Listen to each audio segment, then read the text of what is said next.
we are no longer able to go beyond what we are suffering now. It's something so uncontrollable that's eating your community up. So we are suffering from the same problem. We need to stop putting CO2 into the atmosphere. But once it's already in there, carbon removal is one of the few tools that directly addresses that cause of suffering. So carbon dioxide removal is the act of taking carbon dioxide out of the atmosphere and putting it away at a time scale that is impactful for climate. We've built a direct air capture facility that actually removes carbon from the air and permanently sequesters it into concrete. I go to work every day with 13 Kenyans who are really motivated to solving the greatest problem of our time. Human ingenuity is something that I would bet on every single day. Carbon removal needs to happen. It's not a question of like, can we do this? We must do this. We must find a way. I'm a big fan of algae. I think they quite literally will save the world. We as human beings need to be continuously searching for opportunities to solve this issue of climate change, to really try and make an impact. I think we'll succeed. With the journey we started, it's very ambitious to do it, but we are on track. How do we bring in industries that use energy and would give the license to develop everything as quickly as possible? Sarcasm, sequestering it, and using it as the kryptonite for carbon. There are policies and stakes that are being put in place of like, here's what we want to see with carbon removals. Scientists have known that this is possible for a really long time.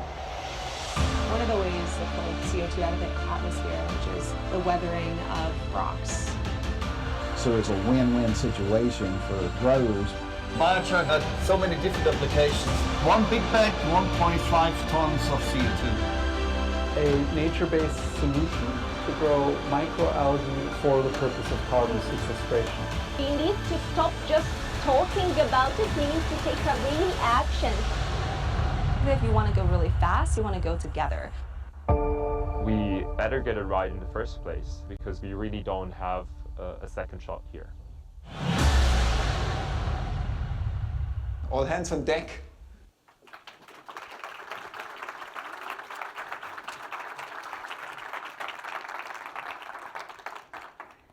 Cool. Well, that was a really great intro to what we'll be talking about today. Myself, Douglas Chan, Chief Operating Officer at Climeworks. Climeworks is one of the direct air capture companies that was mentioned in the video. Founded in 2009 in Switzerland. We have 2 operating facilities, direct air capture plants and storage in Iceland. The world's largest one, which Saturday Night Live colloquially referred to as the world's largest vacuum cleaner last year. You know you've made it when you're on SNL. But we've got the largest one there, and here today to really look at not just direct air capture, but overall carbon removal technologies and how that plays in the world today. Before we dive into it and dive into content, we've got Dr. Katharine Hayhoe here from the Nature Conservancy, a world-leading climate scientist. Why don't you tell us a bit about yourself first? Sure. So I did not set out to become a climate scientist. I thought, like many people still do today, that climate change is an important issue and an urgent issue, but it is a future environmental issue, I thought, that environmentalists care about and that we should all support their work for a better future. And thankfully, when I was actually in school, I needed an extra class to finish my undergrad degree on the way to becoming an astrophysicist. And there was a class on climate change, and I took it because I thought, well, it's interesting and we should probably know about it. So I took it, and that's where I learned that climate change is no longer a future issue, it's already here. I learned that climate change is an environmental issue, but is not only an environmental issue. It literally affects our health, our food, our water, our homes, our insurance rates right here in Texas. Anybody who lives in Texas knows what I'm talking about. Also, if you live in Florida or Louisiana. It affects the air we breathe. It affects the future of our life on this planet. And I learned that climate change affects us all, but it doesn't affect us equally. the people who already don't have enough to eat or don't have access to basic health care or don't have a safe place to live, and that being true right here in Austin, as well as on the other side of the world, those are the people who are most affected, and that's not fair. So that's what led me to become a climate scientist, to figure out how we could do everything we can to fix this problem as soon as possible, because there's no magic threshold that if we just manage to stay below that, we'll be okay. The impacts are already here today, but we know that every bit of warming matters. That's a direct quote from the IPCC. So that led me to becoming a professor here in Texas. I'm at Texas Tech University, and I'm also chief scientist for the Nature Conservancy, which is one of the world's largest climate, biodiversity, and conservation organizations working in 80 countries around the world. And all of the work I do is really focused on how do we get people engaged in real, meaningful, practical solutions. Awesome. It's a really amazing spectrum of climate that you cover there as well. I think it's interesting, like you've been in this space kind of from your early career, and maybe to contrast that a bit about myself as well, and what you'll hopefully learn by the end of this is a bit more about the carbon management space. My personal career didn't map out quite the same path within climate.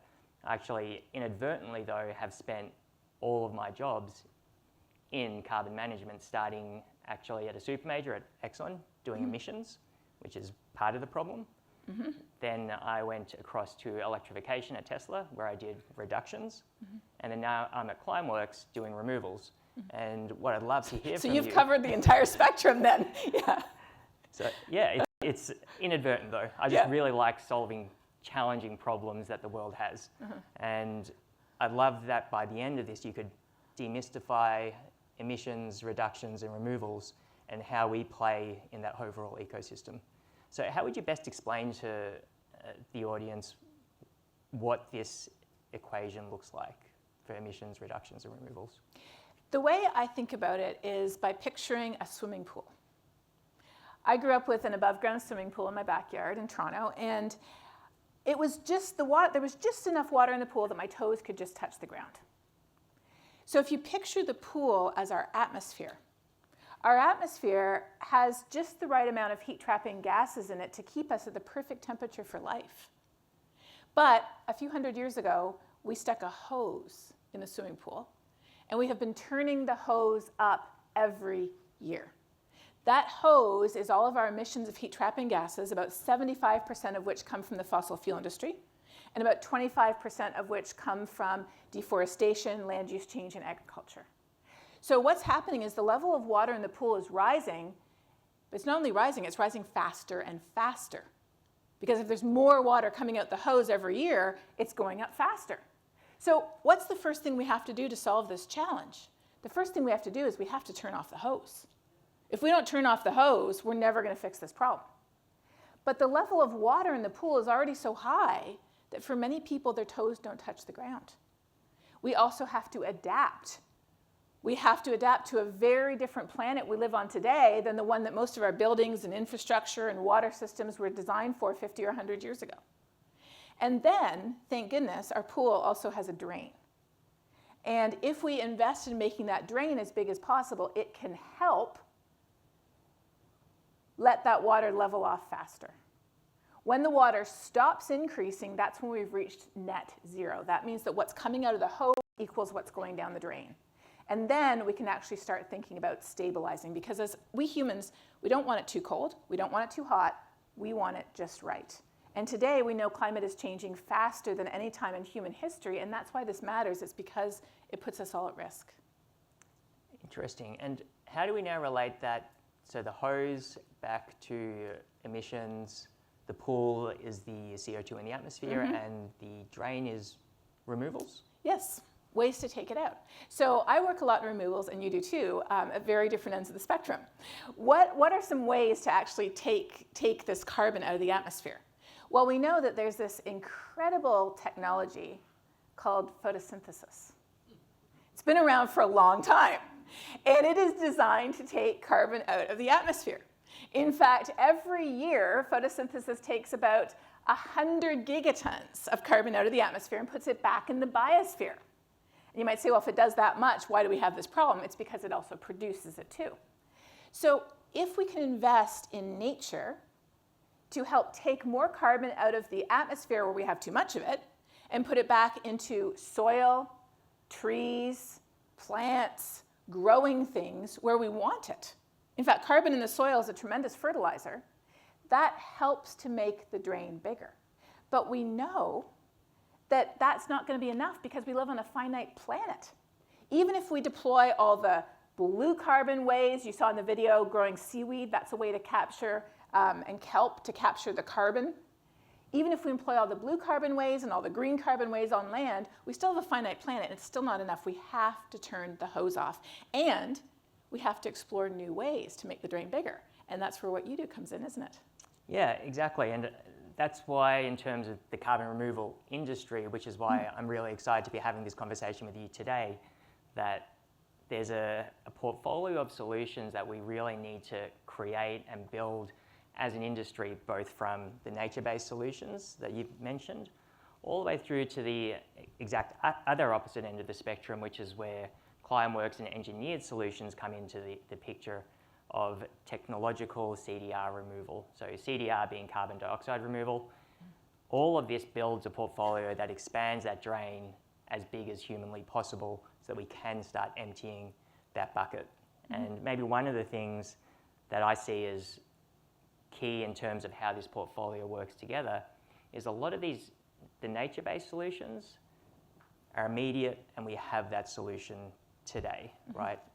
However, if we look at some of the technological solutions, those are items like direct air capture that we still need to scale. The one difference there is once those solutions like direct air capture have captured and stored the carbon, that carbon stays underground forever. So there's a counterplay of immediacy and permanence of storage, which this overall portfolio of carbon removal solutions enables us to achieve net zero as we look ahead. People are often so worried about climate change these days, and that might sound surprising to you, but data shows that 2/3 of people in the US, and the number's larger in other countries, are worried, but they don't know what to do. And so as a result, people are often looking for silver bullets. And so I often hear CDR touted as a silver bullet, and I often hear nature-based solutions touted as a silver bullet. But as those of us who work in that know, there is no silver bullet, but there's a lot of silver buckshot. I can say that because we're in Austin. You can't really say that in Zurich. It doesn't work really well there. But you get what I mean, right? There's no one thing that will fix it all, but there are a lot of small pieces that when we gather them all together, they can add up to what we need. And just to reemphasize what you said about nature-based solutions, most of those we can implement today. First of all, the first one is actually not tree planting. You might think it is, but it isn't. The first one is stop cutting things down and destroying them. That's number one.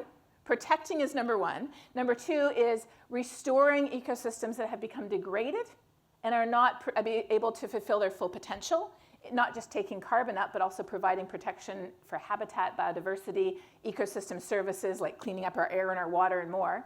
Then regenerating what we've lost, that's where things like tree planting comes in. And then we can't neglect the role of agriculture in helping to take that carbon and put it back in the soil. Out in West Texas, we actually do quite a bit of regen agriculture, simple things like cover crops. In the winter, you plant something. As it grows, it takes up the carbon from the atmosphere, and then you plow it back into the ground where it fertilizes the soil and keeps that carbon underground. So some of these methods are very affordable, very low tech, but, as you said, they have to be maintained. In other words, for year after year after year, you have to keep on doing it. And there's a limit to nature-based solutions. We only have so much land. We only have so much area. We only have so much we can do. So nature-based solutions are here, now, affordable, and provide an immediate impact. But we know that they're not going to be enough long-term. We were talking backstage about how, according to the IEA projections by 2050, what are the removals that we're looking at, even if we mitigate all the emissions we can first? Yeah, so if we look at the projections by 2050, like today we're looking at about 50 gigatons of general emissions, right? 80% of that we need to reduce, which is turning down the hose, as you mentioned at the beginning, and 20% of that is what we need to remove from the world with the portfolio of solutions that we've just been describing so that we can actually get to net zero. So if we build up that portfolio from nature-based solutions through to hybrid solutions, through to engineered solutions, you can read whatever paper you want out there. Each of these need to contribute towards that overall, call it, what's that, 2 to 5 or 2 to 10 gigatons of removals by 2050. Right.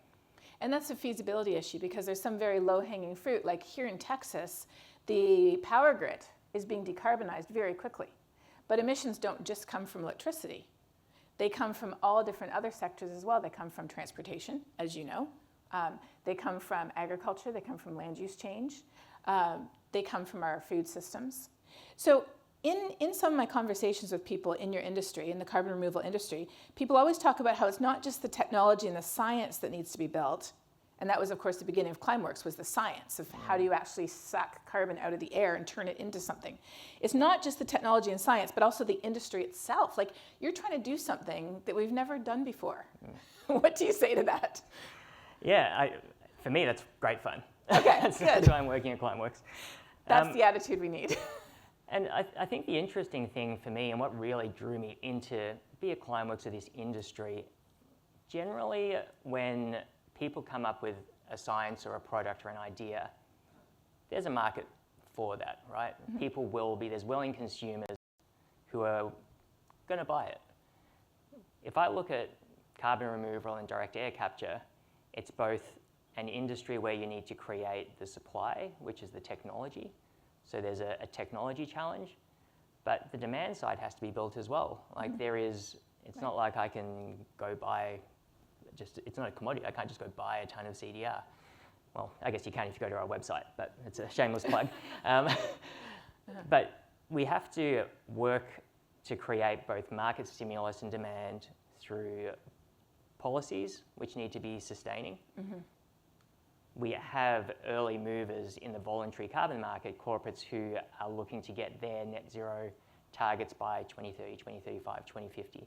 So those are the current people who are building that market side for carbon removal. But as much as creating the technology is important, if there's no one there to buy it on the other side, there is no industry, right? Yeah. Economics is built on industries where you can have supply and demand. And that's what is really, really fascinating for me in carbon removal, is that it's two problems you have to solve, not just one. Absolutely.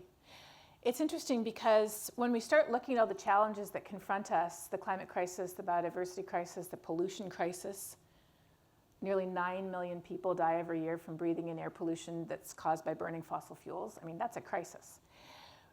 Inequality crisis, we look at all of these, and in my mind, they all originate from the fundamental false assumption at the core of our economic system. Our entire economic system was built for a flat, infinite planet. It was built for a planet where there's always more resources to get over there, and whatever waste you produce, or pollution, or trash, whatever you produce as a byproduct that is undesirable, there's always somewhere to put it where it doesn't matter. And so as a result, carbon dioxide and other heat-trapping gases, which are extremely expensive, costly, and damaging byproducts of our fossil fuel-based system, they are not only environmental issues, like I said, they're carrying out very real impacts on people's health, on the economy, on our own lives, the price of groceries we pay, the price of insurance we pay, the health, the future for our children. All of this is being affected by climate change.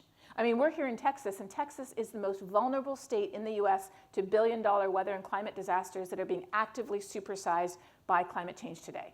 We know with Hurricane Harvey, that was one of the most expensive and damaging events experienced in the US. With Hurricane Harvey, it's estimated about 40% of the rain that fell and 3/4 of the economic costs that occurred would not have happened if heat-trapping gas emissions hadn't supersized that hurricane. So we have these very expensive impacts, but they're not included in the economic system.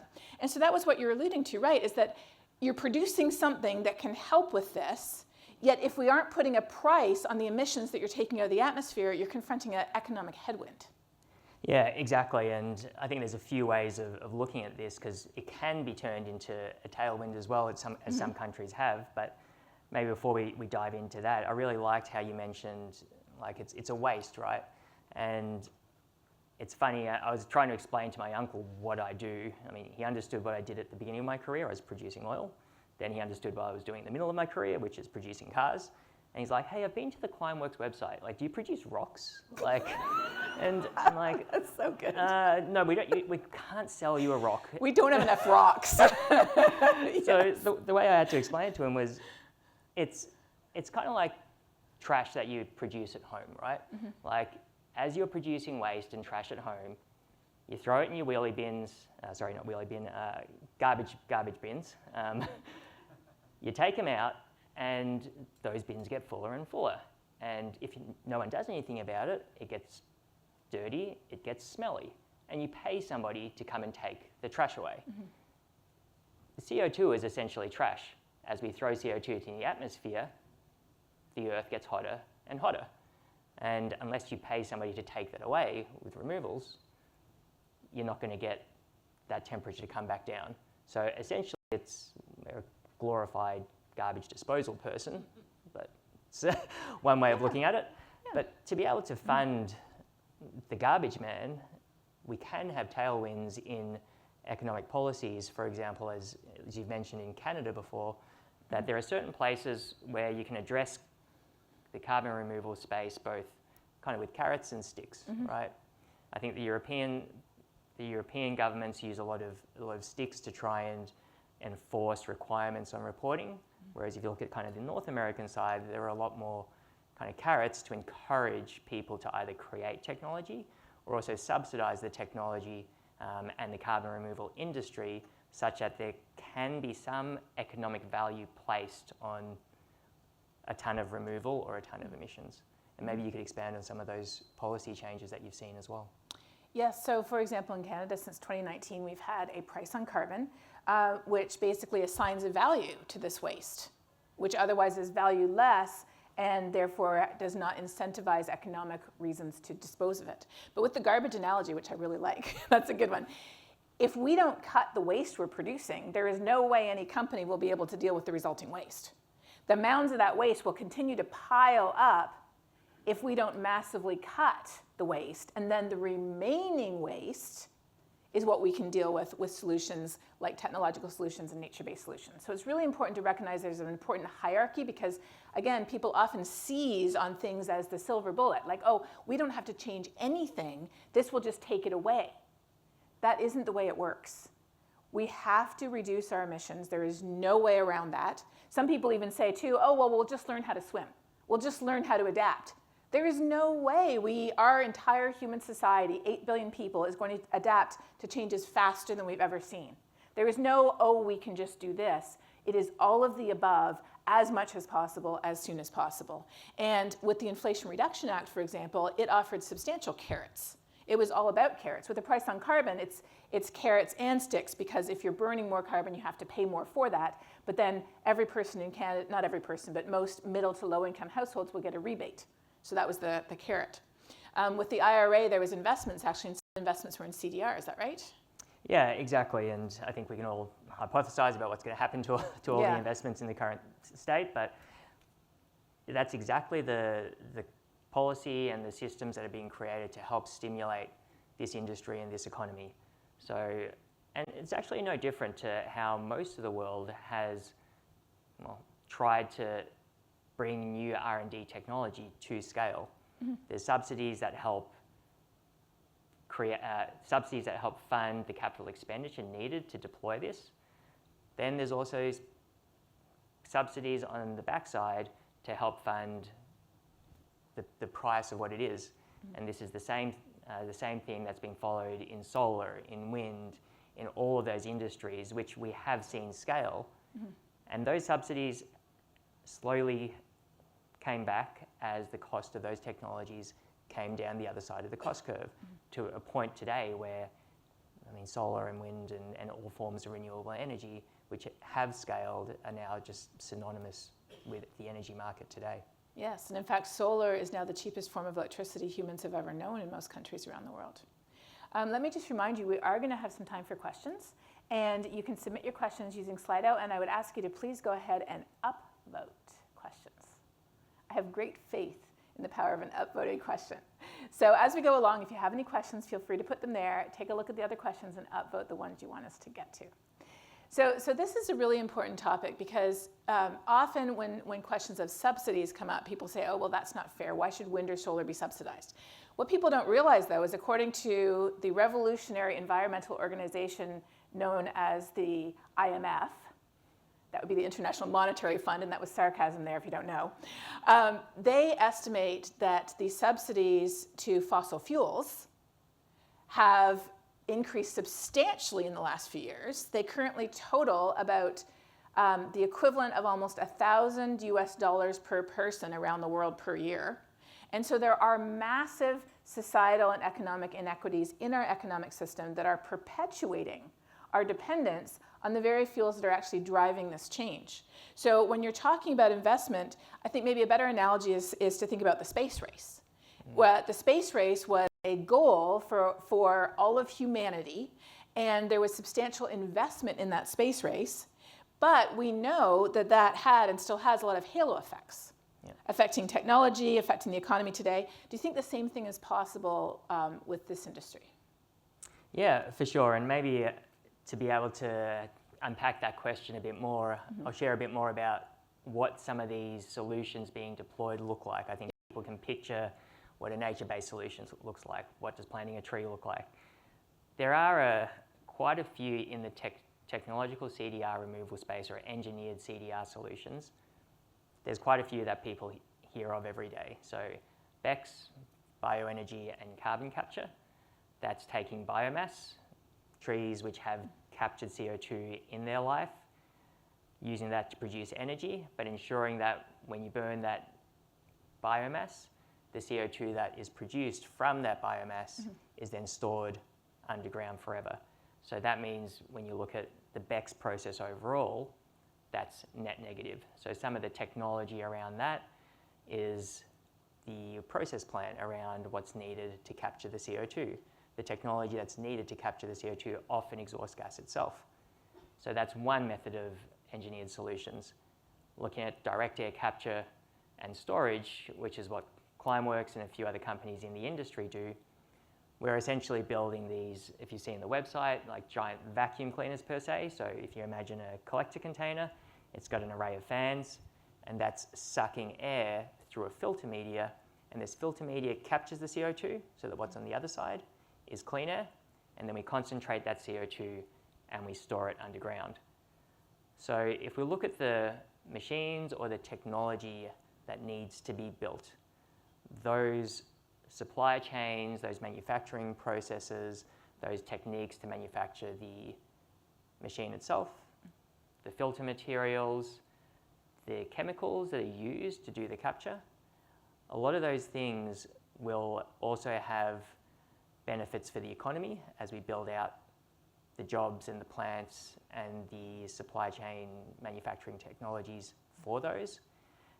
And then the plants themselves, as we run and operate them, those will also be stimulating the economy, not just from hopefully the revenue that comes in for people buying carbon removal credits, but then also the people who are employed in the area, the people who are working to support the area through the maintenance of the equipment, through the operating of the facility, through security.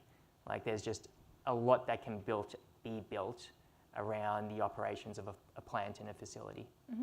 If it's producing something that has an economic value to society, which is really what we most need. Exactly, and that loops back to there needs to be a value, and maybe kind of painting the bigger picture again. Where do you see the biggest issues that affect me or us from climate change today? So this is a really important question because I alluded earlier to how polling data shows that the majority of people are already worried about climate change. But when you ask them, do you think it will affect you personally? Not even is it affecting you, but do you think it will? All of a sudden that number drops by almost half.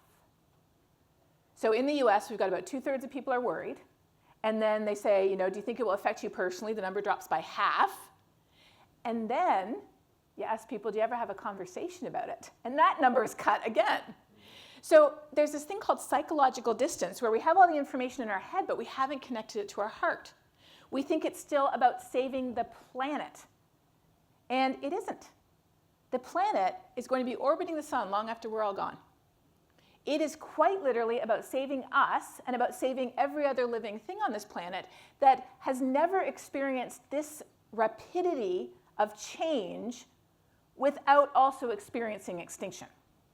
Like, that's what we're talking about now. We're talking about climate changes that have, at the scale that have happened in the past, but when they happened in the past, there was a huge impact on life. Now you might say, well, why does the rest of life matter? Well, imagine if we, humans, disappeared off the face of the planet, but all the rest of nature was still here. What would happen to it? Nothing. In fact, it might be better off, right? And then imagine if all of nature disappeared, leaving us on a barren planet of rock. What would happen to us? We'd be gone pretty quickly. So it really is about saving us. And when you realize it's about saving us, it's about saving us from changes that are quite literally impacting our health, our food, our water, not to mention the safety of our homes, our economy, our future, the future of our children. When we realize that climate change affects all of these little things that we think of every single day, but we don't connect them to climate change, we realize that as long as we're a human being living on planet Earth, and I'm pretty sure all of us here are that, then we have every reason we need to care, because this is our home. And making sure that our home is still habitable in the future is of paramount importance, I think, to all of us. Yeah, it's really interesting whenever I look at kind of the overall picture of climate change. I mean, there has been one other global climate problem that we won't say we've solved, but we're on the way to solving, which is the hole in the ozone layer. Yeah. And That's right. that was something that, again, impacted the overall world. But I think for me, and as you can tell, I grew up in Australia, I actually cared more about that because I was getting sunburnt every single day, and I could feel the day-to-day effects, and that was kind of drilled into me. Unfortunately, the hurricanes that get bigger, you don't see a big kind of like plane flying overhead with a banner saying, hey, this is because the world got hotter. But we should. I mean, that'd be a very, very like Yes. cool plane that could make it through a hurricane, but let's worry about They the have one. them. Yes. But how did we, I mean, there are things that we can learn from solving or getting the world on board to solve the hole in the ozone layer and reducing CFCs that we can draw towards kind of the greenhouse gases and greenhouse gas removal as well. So one of the key levers there was that there was an alternative to CFCs that was cheap and accessible, that the industry could flop over to without having too much of an impact on day-to-day life. However, that's one of the challenges that we currently face in carbon removal is how do we get the price of the garbage man to a point that we can flop over there without having too many challenges or economic upset to the individual person. And to be able to get there and just to put a magnitude of scale, like we need to scale the solutions today to that gigaton by 2050. I mean, we're only, if you look at all of the carbon removal, we're doing, let's say, megatons at the moment. If you look at all the nature-based solutions, engineered solutions are doing thousands of tons a year. So as long as we are able to start bridging that gap from the kilotons, the megatons today to the gigatons, that will really also help us drive that cost curve down to make those solutions affordable for the economic system as well. At the Nature Conservancy, we have a goal of reaching, at just our organization alone, 3 gigatons of carbon removals by 2030, which is really ambitious. But what you also mentioned too with the garbage is we have to get the garbage down to a manageable level. Because if it isn't at a manageable level, all of the nature-based solutions in the world and all of the technological solutions in the world won't be enough to manage the trash we have to cope with. So what else, from your perspective, is needed to scale this industry? So for example, in the circles I run in, we often hear, well, first of all, it's too expensive. Second of all, it often uses too much energy. We've also talked before how we don't have the policy market. We don't have the price on the carbon that we need to really accelerate this. How can we overcome these barriers, and what other barriers are there? Yeah, all of the above. Okay. All right. Maybe I can share some of what we've gone through to at least have taken that step from our thousands of tons to the tens of thousands of tons into the hundreds of thousands of tons, and what have we really seen enable that. And it's not just the fact that our technology is getting better. I mean, yes, we have a big team of scientists and researchers that are helping to drive down just that cost per unit of removing CO2. However, that industry around it that's also needed to scale, there needs to be VCs, there needs to be funding, there needs to be financing. So growing from any hardware tech, going from seed funding all the way through to infrastructure funding. Having backers and the financial mechanisms in place to be able to build these capital intensive solutions is really important. And I think that's actually one of the things that's challenging in, say, a tech society that we have been through in the last kind of 20 to 30 years, where a lot of the technology and tech startups have been, say, software based. Right. And the cost of change, the cost of failure, it's a pivot, it's a reprogramming of code, it's human capital. However, if you look at hardware tech and hardware scale-ups, and there's quite a lot in the world today, and more coming up, the cost of failure and the ability to pivot is a lot harder because you're dealing with hardware. So having the mechanisms around funding in place that are willing to take that chance, who are willing to be able to kind of understand what the cost of failure and the cost of change in hardware looks like is really important. So the financing piece is one big one. And then the second piece would be the market and the demand side. So the voluntary carbon market, which I've mentioned, having companies purchase long-term offtake contracts, which allow that to then become bankable to build a plant. That's important. Having the subsidies and grants in place to help kind of push that first project over the hurdle or over the hill. That's another one. And then hopefully in the longer term, having more governmental policies in place where governments themselves are buying in to the overall removal portfolio that the world has created as well. So you don't need much. I think we can fix it today. Yeah. Well, and in everything you mentioned, so you mentioned some tangibles, capital, policy, things like that, but you didn't mention the intangibles, trust and knowledge. What role do those play?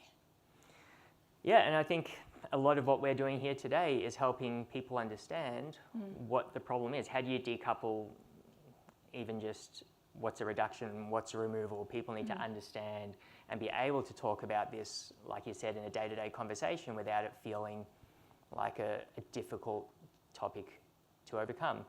And I think the trust part is also a really interesting part of that, because if people are going to believe that these are solutions that can make a difference to the world today, right? People need to trust and see that as solutions get deployed, that helps build that trust. Yes, this actually works, right? It's not science fiction. It's not like sending, well, as soon as we sent a man to the moon, people knew it could be done. Right. So the trust that we can build by actually having solutions that work is really important. And then the trust that because this is a multi-decade problem, that people will continue to care about this and have that passed on to not just our generations, but the next generations as well. Narrating that story is really, really important. Yes, I think, well, I know that people will be caring more and more about this over time because the impacts are becoming much more obvious. I mean, I mentioned earlier how Texas is the epicenter for the greatest number of billion-dollar weather and climate disasters, and that's one of the biggest ways that we all see it affecting our lives. It's like, imagine wherever you live, like you have a pair of weather dice, and you always have a chance of rolling a double six naturally. We've always had heat waves, floods, droughts, wildfires, hurricanes. But as the world gets warmer and warmer, it's like it's sneaking in and taking one and then another of the numbers on our dice and turning them into sixes, and then even starting to give us the occasional 7 or 8. And the further we go into the future, the more 6s, 7s, 8s, and maybe even a 9 will start showing up on our dice. And so I think the demand will become more urgent. But the more urgent the demand, the more people try to seize on those silver bullets again. So I think part of trust is, and this is what I really appreciate about what Climeworks does, and what we try to do obviously at the Nature Conservancy as well, part of trust is being really transparent about what solutions can and can't do.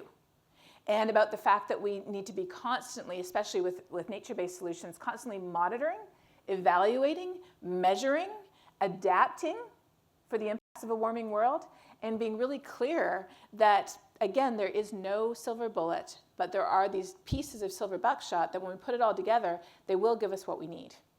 I think that's a really important part of it too, because we see a lot of overpromising, right? And a lot of, I mean, I've even heard people, and you probably have too, say, oh, well, we don't even have to transition off fossil fuels. We can just capture all the carbon from the fossil fuels. In fact, we could expand our fossil fuel production. And that's just not feasible, is it? It's going to be, like you said, the hose is just going to keep growing, right? Right. And then we would need to scale the hole bigger and bigger and bigger. Now, I think if you look at trust, and you mentioned that from a measurement perspective, and maybe now taking a data or a science approach to it, like people need to also trust that, because you can't see what anyone in the carbon removal space is doing, right? You can't actually see that a tree is sucking CO2 out. Like if it was a different color in the sky, that'd be super easy, but it's not. So there is a big body of work that goes on in the CDR industry and the CDR community around building the standards, the measurement, the reporting, and the verification techniques, such that there is that transparency that if somebody says a ton has been removed and stored, that has actually got a net benefit to the atmosphere. And we've spent a lot of time building out, like, and we always share it, we remove a ton of CO2 from the air, but we acknowledge that, hey, building a facility takes energy, so we had some emissions from that. The energy that we use, the consumables that we use, that also has emissions as well. But if you look at the overall life cycle analysis, even after we've removed a ton of CO2, we still have a net 80 to 90% benefit from that ton we've removed. So that trust comes, the trust that the problems that we are solving and the solutions we're deploying work come from that data, that science, and that measurement, reporting, and verification that is currently being built as part of that industry as well. Exactly, and that is so important. I think now might be time, thank you for upvoting the questions, it might be time to actually ask you the first question if you don't mind, because I think it's a really good one. How long does a typical Climeworks facility need to work until it's offset the emissions that came from building it? So what's the break-even point in terms of all of the energy and the carbon that goes into creating it versus the carbon it takes out? Yeah, it's a really good question.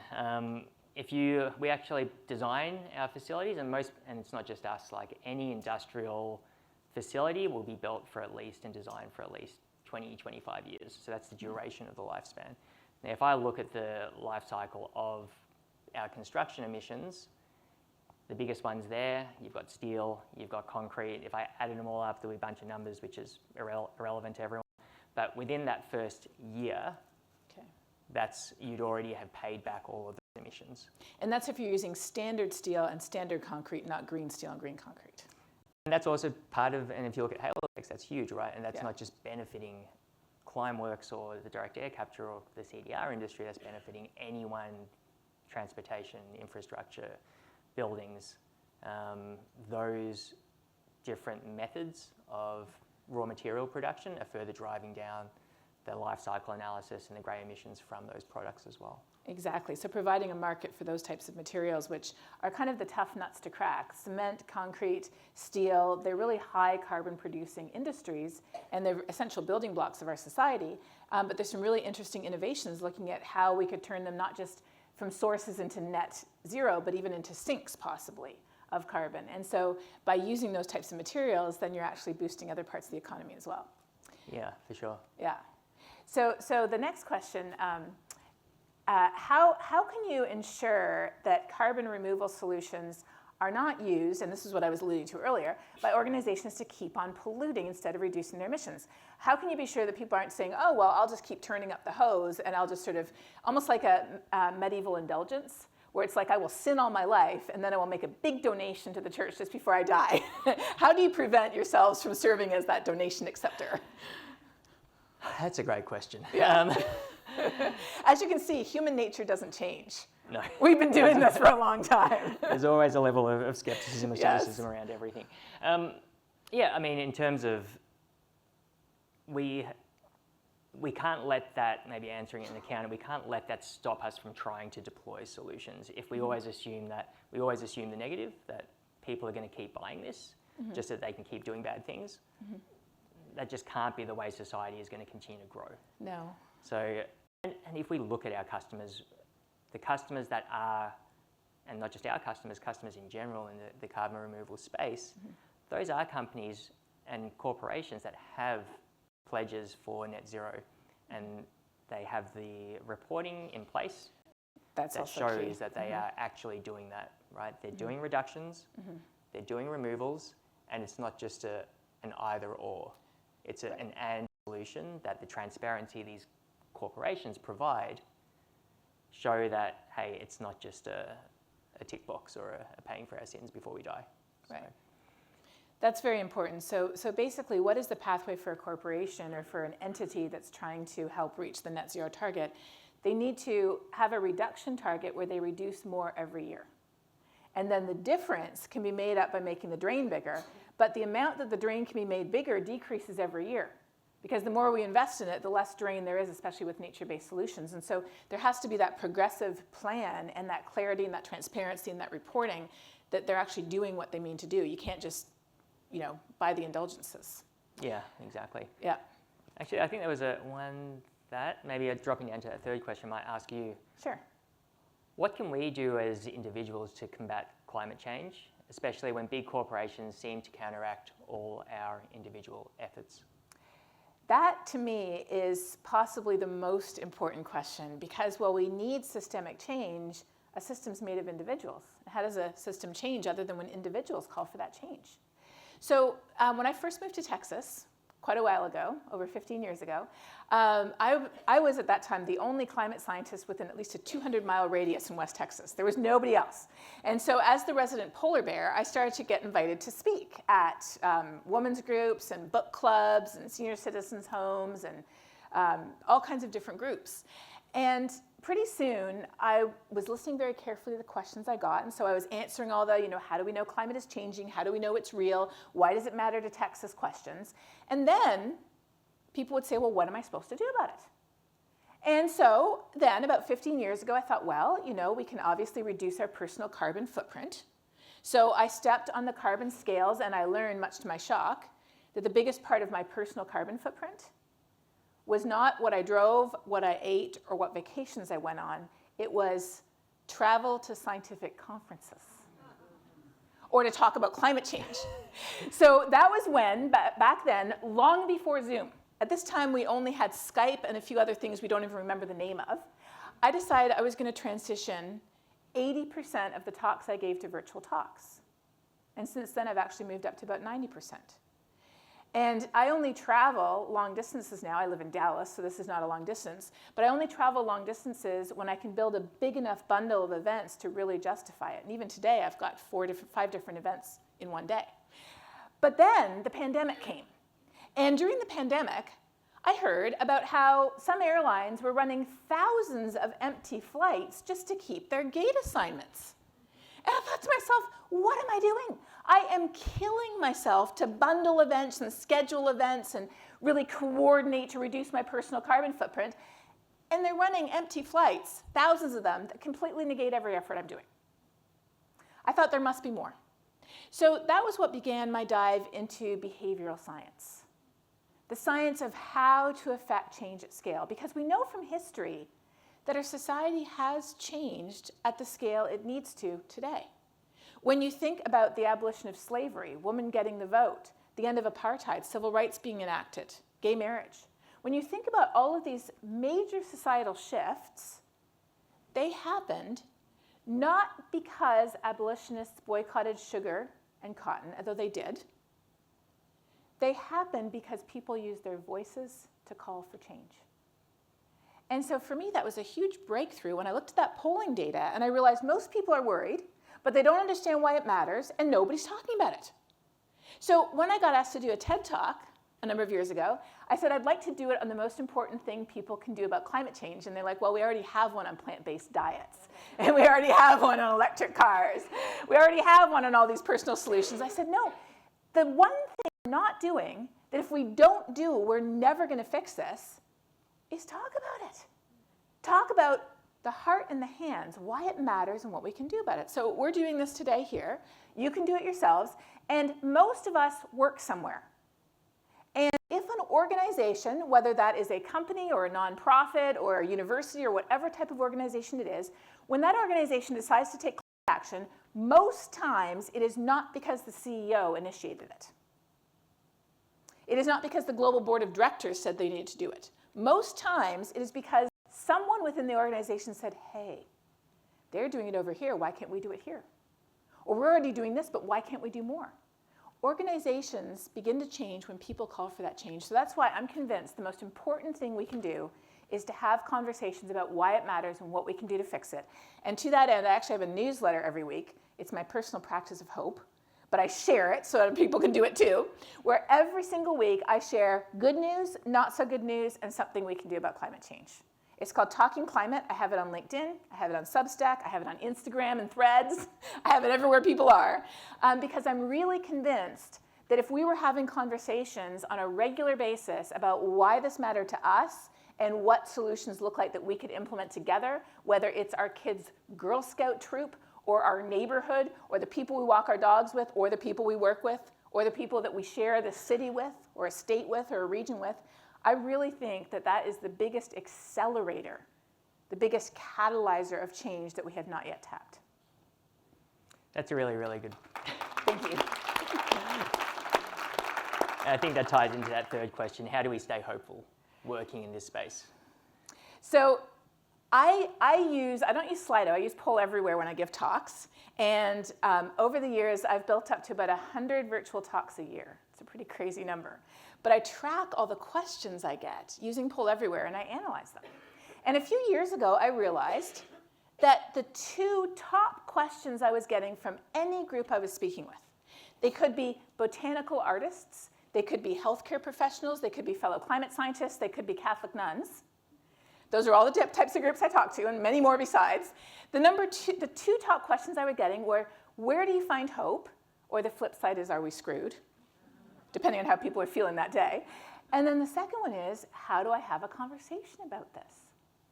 Because many of us who are worried are self-silencing because we don't want to talk about how bad it is and get even more depressed.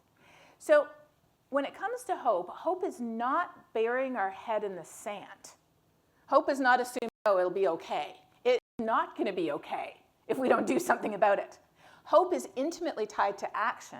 And so I practice hope like it's an Olympic sport. Nobody gets to the Olympics by saying, oh, I'm going to do fine, and then kicking back in their chair and having a second helping at dinner. They get there by being incredibly disciplined, incredibly focused on what the goal is. And so my practice of hope is to look for examples of people, organizations that are making a difference, to share that, like I said in my newsletter every week, and to remind myself of what that progress looks like, what that goal is, and what I can do every day to help make a difference, starting with having that conversation. If we don't go out and look for hope, we're not going to find it. Hope is a verb, not a noun.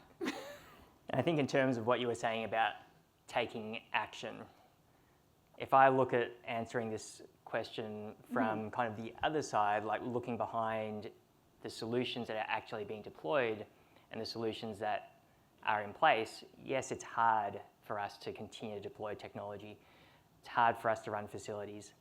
It's also fun because when you solve those problems, and I think maybe that's why I'm an engineer, because there's less softness around it. Like if you solve the problem, and as we solve those problems, that gives me hope that I know the solutions that we're putting in place for the technology that we're deploying will actually work.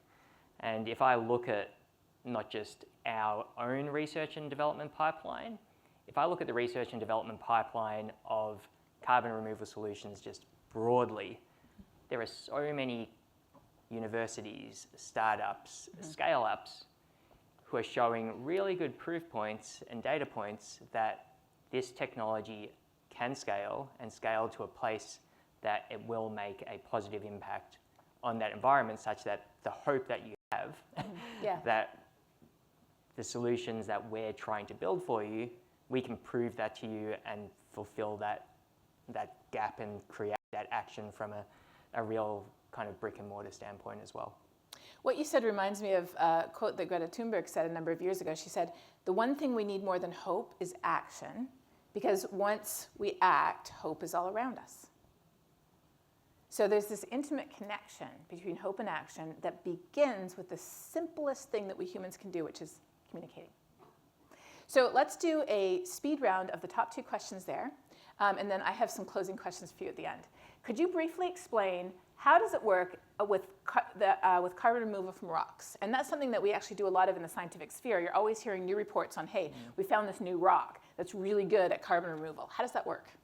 Yeah, for sure. And maybe there's two ways that I'll answer this one, because there's enhanced rock weathering, which is one method of carbon removal. And then there's also carbon mineralization and storage. So maybe I'll decouple those two from a technological standpoint. So enhanced rock weathering is really enhancing the natural process whereby certain minerals just naturally capture CO2 and turn that into a crystalline form. So you powder up a lot of these rocks, you sprinkle them over a large surface area, this large surface area captures it, and then it stays there, essentially. So that's carbon removal by enhanced weathering.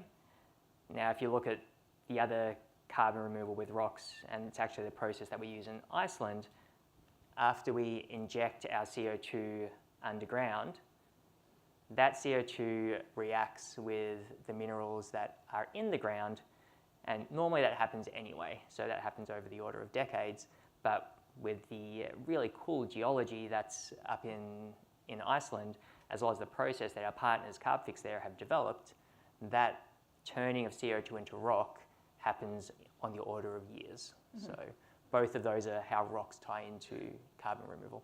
Interesting. So it's working, again, with nature rather than against it. Exactly. I have often, working with a lot of students, I often get asked, what should I do if I want to make a difference? And my answer to that is, all of us have different abilities and different skills and different interests, and we need everyone. So I myself, my interest was in physics, so I ended up being an atmospheric scientist, but I work every single day with people who have expertise in marketing or communication. I work with artists. I work with people who are experts in the economics or the engineering. I work with people in the medical field. I work with people in the architectural field. I work with people in the legal profession. We need it all. There's no one, just as there's no one solution that's a silver bullet, there's no one skill set that's a silver bullet. I mean, within Climeworks, you probably have people from who knows how many different areas of expertise, right? Exactly. And I think that's the great thing about working in startups as well, that you actually need people who really care about what they do and fundamentally can apply first principles and solve whatever problem gets thrown in them. Exactly. And like at the Nature Conservancy where I work, you would think we're all a bunch of conservation biologists or ecologists, and we certainly have more than our fair share.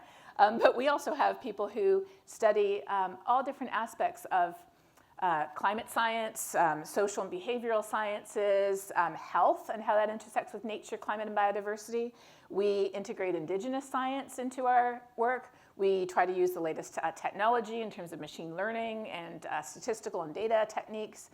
We really, really need it all. And you can have the best science in the world, you can have the best engineering in the world, but if we don't know how to communicate that, it's not going to make a difference. So it all comes together here. All right, so to close off this session, Doug, if there was one thing you wanted people to walk away with from this session knowing about carbon removal, what would that one thing be?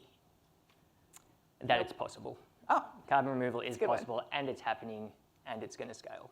So that'd be the one thing that I would encourage you all to think about. And maybe the second one is, what can you do about it yourself?